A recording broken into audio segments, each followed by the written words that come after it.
What's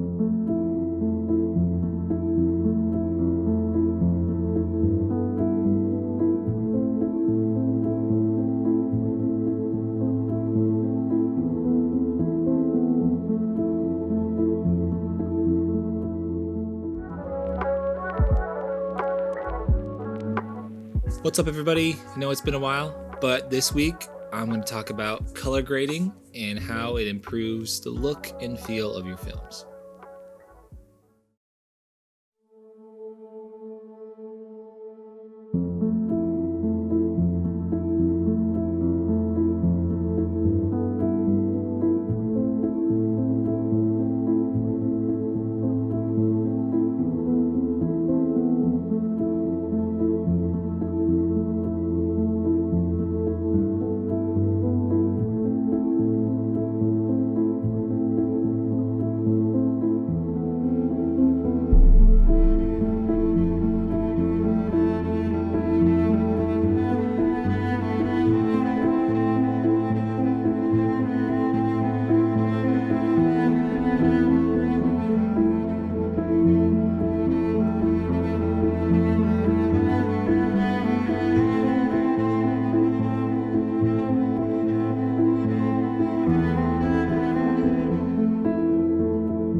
So today we're going to talk about color grading, and just a disclaimer, I'm not a professional colorist. I don't specialize in it, but as a videographer and editor, you learn how to color correct and color grade your footage to get the look that you want. So today I'm going to show you how I do it. We're going to talk about what color correcting and color grading is, and hopefully you'll learn something from it, and maybe you can take away a few things to improve your color correction and color grading on your own videos. So the first things first, why do you want to color grade? Color grading really is how you stylize your film. It's really how you give it a look. And usually what you do is you make one grade for your entire film, one look that's consistent across your whole film. I know there's going to be different scenes with different colors in them, but usually you grade for a particular look. Now, if you look at different genres in film, like horror or action or comedy, they all have certain stylistic looks to them. They have certain looks as far as the color or the exposure of the film. There's color grading and there's color correction. They're two separate things. They're not the same thing. So the first step when you want to grade your footage is you need to color correct your footage. So when you bring your footage into your timeline, it's not going to be color corrected. A lot of times if people shoot in log or in a raw format, it's going to look washed out, it's going to look flat, and it's not going to look like the final product, and you want to get it to the final product. So what you have to do is you have to color correct it. You have to bring it to a normal level. That means adjusting your white and black levels, your contrast, your exposure, and bringing everything to a normal level. So basically, I shoot in S-Log2 a lot of the time, sometimes S-Log3 with the Sony cameras. Basically what that looks like is it looks like everything's washed out, it's flat, it's very hard to see everything because it's all almost one level of exposure.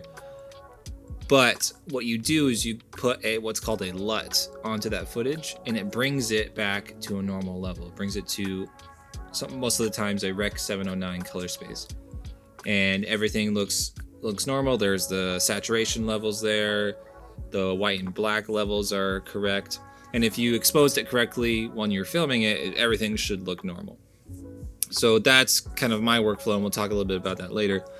But sometimes you film in your camera and it's already at a normal level. You don't have to do anything necessarily other than making a few minor adjustments here or there to correct it, to make sure all your footage looks the same and it looks at a normal level.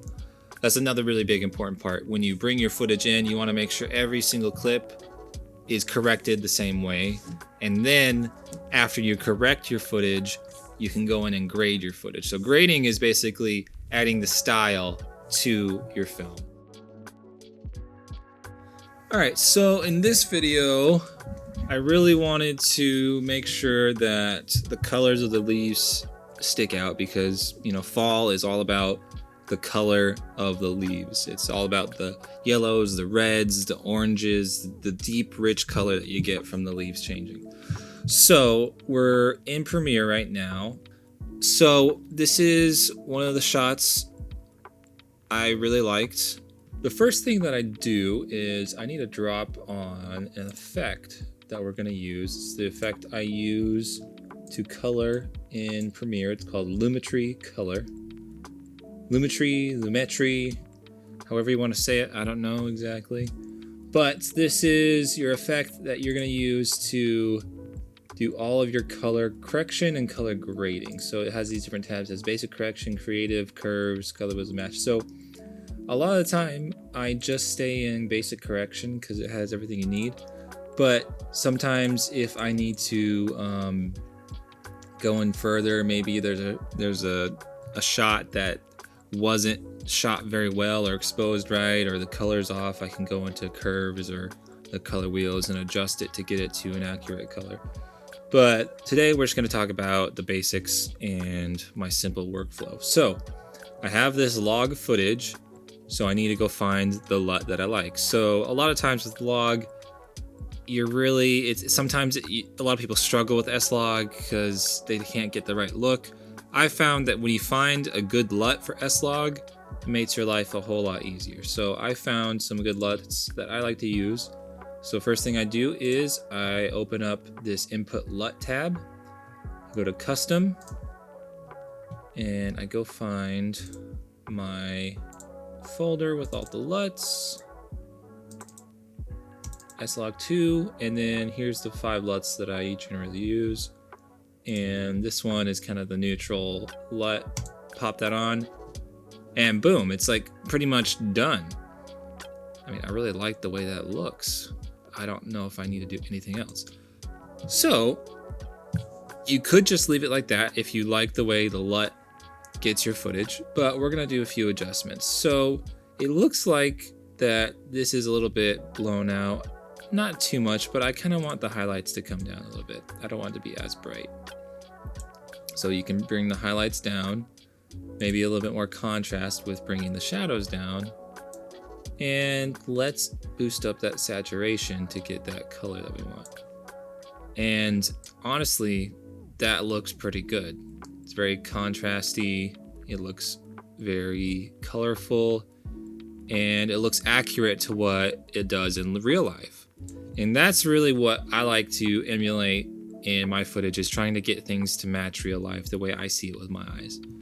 And sometimes it doesn't always work, or it's not that easy, but in this case, I shot it correctly, which is probably the most important part, and it was very easy to get it looking correct.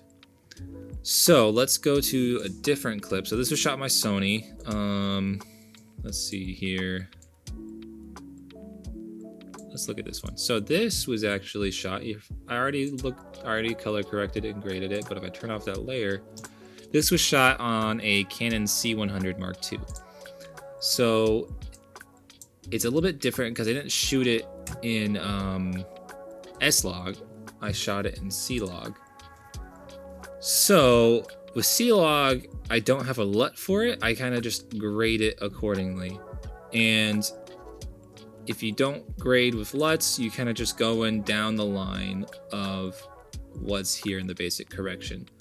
So I guess a general rule of thumb is always correct your exposure, so your black and white levels, your contrast first, and then correct for color. Because if you do it the opposite way, if you color it first and then correct for exposure, it could change the color as you're bringing up your levels. So with this, it's a little bit dark, so I'm going to bring up the exposure a little bit. We have a little bit of room to move with the highlights. Then I like to bring the shadows down, add the contrast, and specifically add some highlights.